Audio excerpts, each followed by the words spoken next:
Tu utilises peut-être Safari tous les jours sur ton iPhone, mais il y a de fortes chances que tu ne l'aies jamais vraiment configuré. Et le problème, c'est que dans ce cas, tu laisses souvent les réglages par défaut faire le travail à ta place. Le souci, c'est que ces réglages ne sont pas toujours les plus intéressants pour ta vie privée, loin de là. Ils sont pas très efficaces pour limiter le suivi, ou même simplement garder une navigation propre. Et là où ça devient pénible, c'est que beaucoup de gens voudraient bien corriger ça, mais ne trouvent pas comment faire dans le menu. Dans cette vidéo, on va faire ça ensemble, étape par étape, avec le bon accès, les bons menus, et les réglages les plus utiles à vérifier sur Safari. L'objectif est simple, c'est que tu puisses ouvrir ton iPhone, suivre exactement ce que je te montre, et trouver chaque réglage du premier coup. Alors prends ton iPhone et ouvre Réglages. On clique dessus. Ensuite, on descend jusqu'à Applications. Généralement, c'est tout en bas. Apps. On clique dessus et on va chercher Safari. On clique dessus. Et là, on a le menu interne à Safari. Donc le chemin, c'est Réglages, Applications, Safari. Une fois que tu es dans Safari, là, on peut vraiment commencer. Descends un peu jusqu'à la section Confidentialité et Sécurité. Donc elle se trouve ici. Ça, c'est clairement la zone la plus importante de Safari, parce que c'est là que tu règles ce que les sites peuvent récupérer sur toi pendant ta navigation.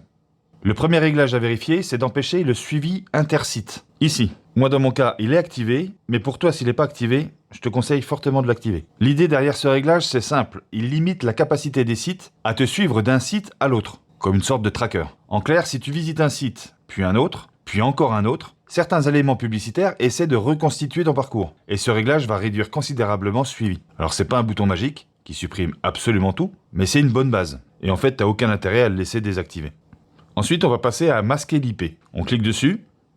Là, tu choisis l'option prévue dans ton iPhone pour masquer ton IP vis-à-vis des trackers. Le principe de cette option, c'est d'éviter que certains acteurs récupèrent trop facilement tes informations pendant ta navigation. Alors, ton adresse IP, elle affiche pas ton nom et ton prénom, évidemment. Mais elle donne quand même des informations sur ton activité, ta zone géographique. Et c'est des informations qui sont exposées sans aucune raison. Toujours dans la même section, donc on revient en arrière, on a ensuite avertissement site frauduleux. Et cette option, elle doit rester activée. Alors pourquoi? Tout simplement parce que ça sert à alerter si un site a un comportement suspect ou s'il ressemble à une fausse page conçue pour récupérer tes identifiants ou des informations, des mots de passe ou d'autres données sensibles. Ça va juste détecter des faux sites. Et là, il y a souvent un détail qu'on oublie. C'est qu'on pense souvent qu'on reconnaîtra forcément un faux site à l'œil nu, mais en réalité, certaines copies sont suffisamment propres et bien faites pour piéger quelqu'un qui veut aller un peu vite. Donc ce réglage, tu le laisses activer. C'est typiquement le genre de protection discrète qu'on remarque pas jusqu'au jour où elle sert vraiment. Maintenant, on reste sur Safari et on repère la section Recherche. Donc je sais, elle doit être donc un peu plus haut. Rechercher, voilà. On s'occupe pas souvent de cette partie-là, alors qu'elle joue directement sur ce que tu envoies pendant que tu tapes dans la barre de recherche. Le premier réglage, ça va être suggestion de moteur de recherche.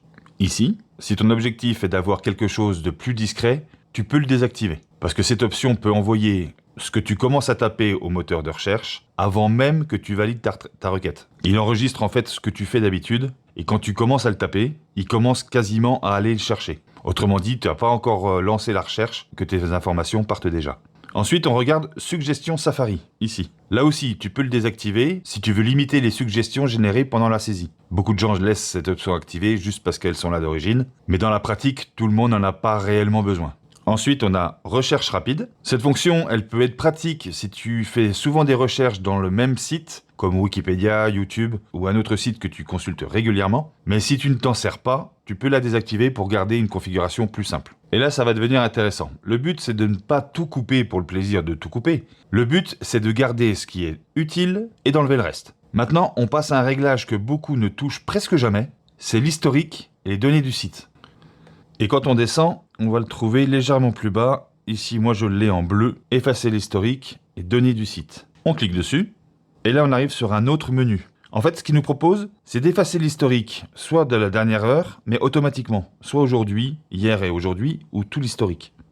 Et c'est utile parce que, avec le temps, Safari accumule des traces de navigation, des préférences, du cache, des sessions, ou tout un tas de données invisibles qui ne servent pas toujours longtemps. Et c'est intéressant aussi si ton iPhone a déjà été utilisé par quelqu'un d'autre, ou si tu le prêtes parfois, ou si tu veux tout simplement repartir sur une base propre. Et le plus important, c'est pas seulement de savoir que le bouton il existe, c'est de penser à le faire de temps en temps. Alors faut pas tomber dans l'excès non plus, mais le faire régulièrement selon l'usage, ça peut clairement aider à garder quelque chose de plus propre. Ce bouton-là peut fermer tous les onglets que tu as ouverts derrière.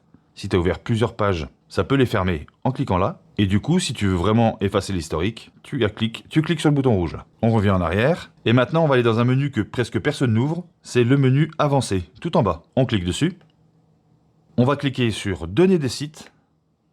Et là, on tombe sur quelque chose que beaucoup de gens ne regardent jamais. La liste des sites qui ont stocké des données sur ton appareil. Donc tu peux les faire défiler, afficher même tous les sites en bas en bleu. Ça va t'ouvrir une autre page derrière avec toute la liste. Alors dans certains cas, tu vas trouver des sites que tu connais très bien. Et dans d'autres, tu vas peut-être voir des noms que tu n'avais même plus en tête. Donc si tu veux tout supprimer, tu cliques sur supprimer les données des sites et ça va vider toute cette liste.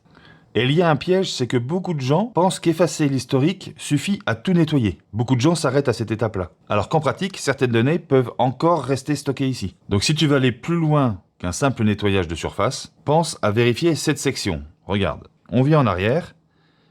Encore une fois en arrière, et tu vas aller sur cette partie-là, réglage des sites web, où on voit zoom de la page, lecteur, caméra, micro, position. Pour chacune de ces options, entre dans le sous-menu donc de caméra par exemple, et clique sur demander. Alors fais ça sur caméra, tu fais ça sur micro, et tu fais ça sur position.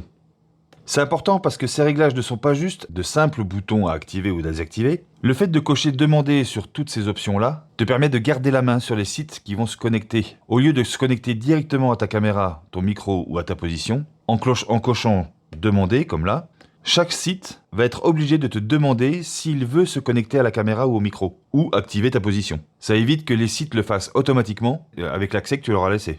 C'est plus sûr. On va voir un petit réglage bonus maintenant. Et en parlant de réglages, je vous mettrai une vidéo de 5 réglages que vous devez absolument désactiver aussi sur un iPhone. Je vous mettrai la vidéo par là, un petit lien par là, ou de toute manière elle sera en lien dans la description, qui va vous permettre de faire 5 réglages très importants sur les iPhones et qui sont surtout à ne pas louper. Donc on reprend le petit réglage bonus et on va aller dans téléchargement. Ici, juste au-dessus des onglets, on a téléchargement. Et ici, on peut choisir où Safari enregistre les fichiers téléchargés. En cliquant dessus, on voit qu'on peut avoir l'iCloud ou sur le téléphone ou autre. Et c'est vrai que suivant l'usage, enregistrer sur le téléphone, ça peut être plus simple si on veut éviter que tout parte directement sur le cloud. Donc quand on a des données sensibles ou des données privées à télécharger, il est peut-être préférable de le laisser plutôt sur le téléphone que sur le cloud. Et ça évite de transformer le cloud de Safari en un grenier numérique qui stockerait un maximum de nos données personnelles. Donc on revient après en arrière. Là je pense que j'ai été un peu trop loin. Voilà. Et on va chercher extension. Ici, juste au-dessus de téléchargement d'ailleurs. On clique dessus. Et là on va prendre quelques secondes pour regarder ce qui est activé. Si tu vois une extension que tu n'utilises jamais, ou dont tu ne connais pas vraiment l'utilité, il vaut mieux la désactiver ou la supprimer. Alors certaines extensions sont utiles, mais d'autres peuvent récupérer des données ou suivre une partie de ton activité. Donc ici, la règle c'est moins il y en a, mieux c'est. Donc autant garder celles qu'on sert vraiment et de désactiver ou supprimer les autres. Là, en quelques minutes, tu viens de faire ce que la plupart des utilisateurs de l'iPhone ne font jamais, ou ne prennent pas le temps de faire. On a vu le bon chemin déjà pour trouver les réglages de Safari, les réglages de confidentialité à contrôler, les options de recherche à alléger, les données des sites à nettoyer et les autorisations sensibles à surveiller. Et c'est en fait ce qui est le plus important. C'est pas de tout compliquer, pas de tout bloquer, mais reprendre un peu le contrôle sur ce que Safari garde, envoie ou autorise. Alors maintenant que Safari est bien configuré, il y a une autre étape logique à faire sur l'iPhone, c'est vérifier les 5 réglages que je t'ai parlé tout à l'heure. Je te remets la vidéo dans la description, mais jette-y un œil, ça vaut vraiment le coup. J'espère que tu as aimé cette vidéo. Si c'est le cas, laisse-moi un petit pouce, ça me motive à faire d'autres vidéos comme celle-ci. Si t'es pas abonné, n'hésite pas, c'est avec un grand plaisir qu'on t'accueille sur la chaîne. Et bien sûr, s'il y a des questions, mettez-les dans les commentaires, j'y répondrai avec un grand plaisir. Je vous souhaite une belle journée et je vous dis à la prochaine. Ciao!